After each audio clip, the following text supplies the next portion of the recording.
عمران خان اور اسد عمر اور شاہ محمود قریشی اور پریزیڈنٹ عارف الوی پہ جو نواز شریف صاحب کی حکومت نے دہشت گردی کا کیس بنایا تھا ایس ایس پی نیکوکارا کو، پھر انہوں نے کیس تو بنا دیا، ان کو ایبسکانڈر بھی ڈکلیئر کر دیا، لیکن گرفتاری کی نہیں ان کی۔ اب خرم صاحب کہتے ہیں، یہ کیبنٹ منسٹر تھے اس وقت، یہ کہتے ہیں مجھے نہیں پتا کیوں گرفتاری نہیں کی۔ تو کیا اس لیے کی کہ بھائی ڈرتے تھے، اور کیا ہے، اس ملک میں قانون طاقتور کے لیے تھوڑی ہوتا ہے، کمزور کے لیے ہوتا ہے۔ اور اگر قانون اس سختی کے ساتھ نافذ ہونے لگے تو ان میں سے بچے گا کون؟ نہ پی ٹی آئی کے بہت سے لیڈر بچیں گے، نہ نون لیگ کے بچیں گے، نہ پیپلز پارٹی کے بچیں گے۔ تو قانون تو میرے آپ کے لیے ہے، ان لوگوں کے لیے تھوڑی ہے۔ نہیں، یہ ڈرتے کس سے تھے؟ عمران خان تو اپوزیشن لیڈر تھے، عمران خان سے ڈرتے تھے، اور کس سے ڈرتے تھے یار؟ صاحب آپ یہ کہہ رہے ہیں کہ ویسے جو رپورٹس تھیں وہ تو حکومت نے پبلش کر دیں، جو شوگر انکوائری کمیشن تھی اس میں کسی کو انڈائٹ تو نہیں کیا گیا تھا، نہ کسی فیکٹری کو۔ شہزاد اکبر صاحب نے بقاعدہ ایک ایکشن پلان قوم کے سامنے رکھا تھا کہ ہم یہ کام کریں گے، ہم یہ انویسٹیگیشن کریں، ہم اتنے لوگوں کو گرفتار کریں گے۔ آج وہ بھولی گیا سب، لیکن نہ لوگوں کو آئیڈینٹیفائی کیا، نہ انسٹیٹیوشنز کو آئیڈینٹیفائی کیا۔ انہوں نے ایک پروسیس کی نشاندہی کی، اور جو رپورٹ آئی تھی اس کو منو ان پبلش کر دیا گیا۔ ہارون رشید صاحب، your comment to that?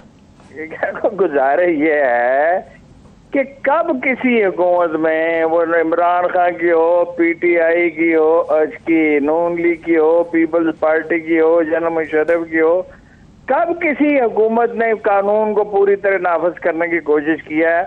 200 police افسر مظہر صاحب نے پچھلے دنوں پوائنٹ آؤٹ کیا، میرے ذہن سے اترا ہوا تھا کہ قتل کیے گئے جو 95 میں جنہوں نے ٹیررسٹوں کے خلاف آپریشن کیا تھا، وہ مشہور آپریشن جس کے بعد ٹیررزم ختم ہو گیا تھا، اور ان میں سے پھر جو 500 ٹیررسٹ گرفتار تھے وہ نواز شریف نے رہا کیے، اور 50 کروڑ روپے ریاست نے تاوان جنگ ادا کیا غداروں کو، ڈکیتوں کو۔ تب کسی حکومت نے قائد اعظم کے بعد آن بڑھ کوئی کم کوئی زیادہ، کسی کا قصور زیادہ ہے کسی کا کم ہے، اور وہ تو پھر لمبی بحث ہو جائے گی، ہم جزیات میں چلے جائیں گے۔ او بھائی، قانون غریب آدمی کے لیے ہے، کمزور کے لیے ہے۔ نواز شریف 73 ایئرز میں واحد ایکسیپشن ہے کہ ایک سزا یافتہ مجرم کو باہر جانے کی اجازت دی گئی۔ نہ عمران خان پہ قانون نافذ ہو سکتا ہے، نہ نواز شریف پہ ہو سکتا ہے، نہ زرداری صاحب پہ ہو سکتا ہے۔ جن لوگوں کا یہ خیال ہے نا کہ زرداری کے خلاف بڑی کارروائی ہو رہی ہے، انہیں کچھ حقائق کا میں معافی چاہتا ہوں علم نہیں ہے۔ زرداری کے ساتھ صاحب کے ساتھ بات ہو رہی ہے، انہیں بعض رعایتیں دی گئی ہیں، ان سے کام لیا جا رہا ہے۔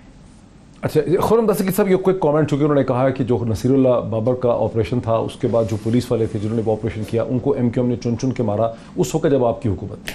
دیکھیے نا، لیکن یہ ایک ماضی کا معاملہ ہے، ہماری آنکھوں ماضی ہے تو نہیں۔ تو دیکھیے نا، گورنمنٹ نے پرائیورٹی سیٹ کرنی ہے، ہم سب کی آنکھوں سر یہ پرائیورٹی نہیں ہے۔ 200 پولیس والے نیکوکارا کی پٹائی پہ تو آپ کہہ رہے ہیں کہ دہشت گردی، ہمیں اس چیز کو ایکسیپٹ کرنا چاہیے، لیکن ہماری آنکھوں کے سامنے جنوری 2019 میں بچوں کے سامنے ان کے والدین کو سیکیورٹی اہلکاروں نے گولیوں سے بھون دیا۔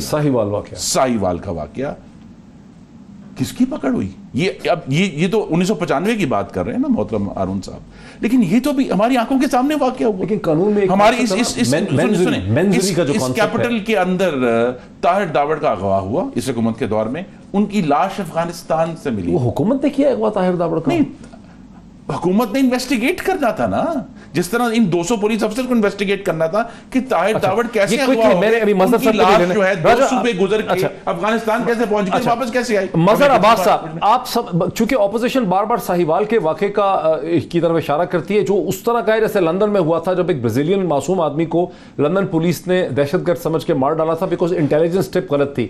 جو ساہیوال کا واقعہ ہے، کیا آپ سمجھتے ہیں کہ ساہیوال کے واقعے میں مینزری اس طرح سے اسٹیبلش ہو سکتا ہے، پرپز یا موٹیویشن، جس طرح سے فار ایگزامپل ماڈل ٹاؤن ہے، جس طرح سے کوئی اور چیز ہے، جیسے ایم کیو ایم نے مارا لوگوں کو، چن کے مارا پولیس والوں کو، اس طرح سے اس کو ایکول قرار دیا جا سکتا ہے؟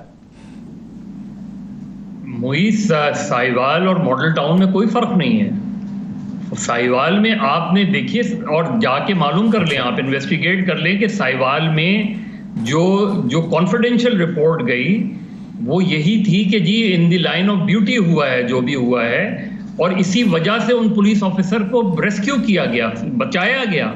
ماڈل ٹاؤن میں کیا ہوا؟ آئیڈینٹیکل طریقے سے ماڈل ٹاؤن میں پولیس آفیسرز بچے ہیں۔ ماڈل ٹاؤن اور ساہیوال دونوں میں پولیس آفیسرز کو بچایا گیا۔ وضاحت کر دیں، ساہیوال میں ایک ڈیتھ اسکواڈ تھا، ساہیوال میں ایک اینٹی ٹیرر ڈیتھ اسکواڈ تھا جو اسیسینیشن اسکواڈ تھا جس کو انٹیلیجنس غلط دی گئی لندن کی طرح, جیسے برازیلین کو جب مارا گیا تو غلط انٹیلیجنس تھی, غلط آدمی کو مار دیا گیا. ساہیوال میں غلط گاڑی کے اوپر فائرنگ کر دی گئی, انٹیلیجنس ٹپ رانگ تھی, اس لیے وہ لائن آف ڈیوٹی ہو سکتی ہے. ماڈل ٹاؤن میں تو ایسا کوئی ہے ہی نہیں چیز, وہاں تو ایک پولیٹیکل گورنمنٹ نے اپنے مخالفین کے پاس پولیس بھیجی جو نہیں بھیجنی چاہیے تھی. راجہ عامر عباس صاحب, لاسٹ 60-70 سیکنڈز. جو ساہیوال کے انسیڈنٹس ہے اس کو آپ کسی بھی طریقے سے ماڈل ٹاؤن سے کمپیئر نہیں کر سکتے. یہاں پہ ایک میٹنگ ہوتی ہے, صوبے کے جو ایگزیکٹو چیفز ہوتے ہیں وہ بیٹھتے ہیں, اس کے بعد ڈیسیژنز ہوتے ہیں, اس کے بعد کیا مسئلہ ہوتا ہے کہ جناب یہ بیریکیڈز ہیں, کسی بھی طریقے سے اس پولیٹیکل جو اکٹھ ہو رہا ہے اس کو آگے آنے نہیں دینا, اس کو روکنا ہے. اور چھت پہ بیٹھے ہوئے لوگوں کو آپ ایک پلاننگ کے ساتھ جا کے انسٹرکشنز آتی ہیں, تو یو کی ناٹ کمپیئر ود دس کہ ایک گاڑی جا رہی ہے روڈ پہ, اس کے اوپر آپ نے ایک فائر کر دیا. نہیں سر, ان کو گاڑی کا الہام ہوا تھا کہ یہ والی گاڑی انفارمیشن ہوتی ہے نا. آپ نے پلان کر کے گاڑی کا نمبر دیا, کیا موٹیو ہو سکتا ہے؟ انٹیلیجنس نہیں ہے وہ ٹھیک ہے, کیا انٹیلیجنس تھی اس پہ ہم بحث کر لیتے ہیں. اس پہ پھر بحث کر لیں گے اس میں کیا موٹیو ہو سکتا ہے ساہیوال کے انسیڈنٹ میں, اس بندے کا نام کیا, وہ پلان کے بغیر. ماڈل ٹاؤن آپ کا پولیٹیکل اوپوننٹ تھا, آپ نے پولیس بھیجی بیریکیڈ ہٹانے کے لیے, اس میں کیا تھا؟ ڈاکٹر صاحب یہ آپ کی ایلیگیشن, آپ کی کیا ہے ایلیگیشن کہ بھی ایک آپریشن تھا which went bad. آپریشن کس چیز کے لیے تھا؟ اس بیریئر ہٹانے کے لیے. تو بیریئر ہٹانے کے لیے آپریشن کیوں کرنا تھا آپ نے؟ دیکھیے اس کی 4 دفعہ انکوائری ہو چکی ہے, وہ تو آپ نہیں کروائی. اب 2.5 سال سے یہ کرا لیں. اب آپ یہ بھی سوال کریں کہ اس حکومت نے ماڈل ٹاؤن کی انکوائری کیوں نہیں کی.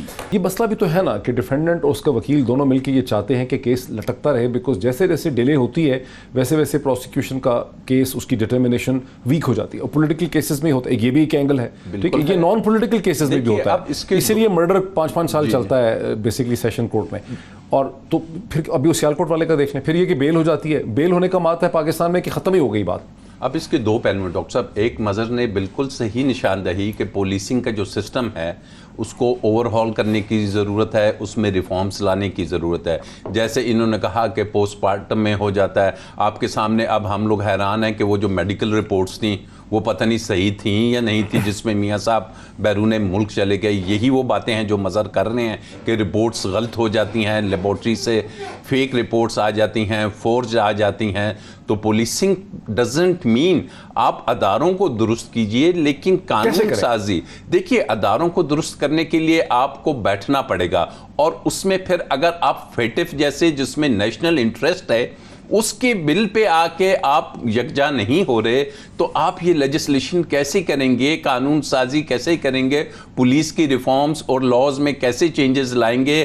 آپ کیسے یہ کہیں گے کہ اس ملک میں ایک شخص جس کو کنوکٹ ہے, ایک شخص جس کے بارے میں اب حالیہ آپ نے ہی اپنے انٹرو میں کہا کہ اسلام آباد ہائی کورٹ کہہ رہا ہے کہ یہ ایبسکونڈر ہے, اسلام آباد ہائی کورٹ کہہ رہا ہے کہ اس شخص نے اپنی بیل جمپ کر لی ہفتوں کے بعد, یہ اس کا سٹیٹس کیا ہے.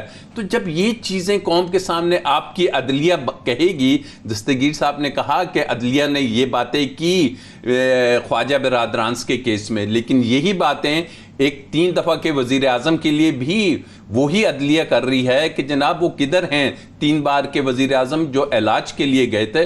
تو یہ وہ چیزیں ہیں کہ جس کو بیٹھ کے اسی پارلیمنٹ نے کسی اور نے درست نہیں کرنا.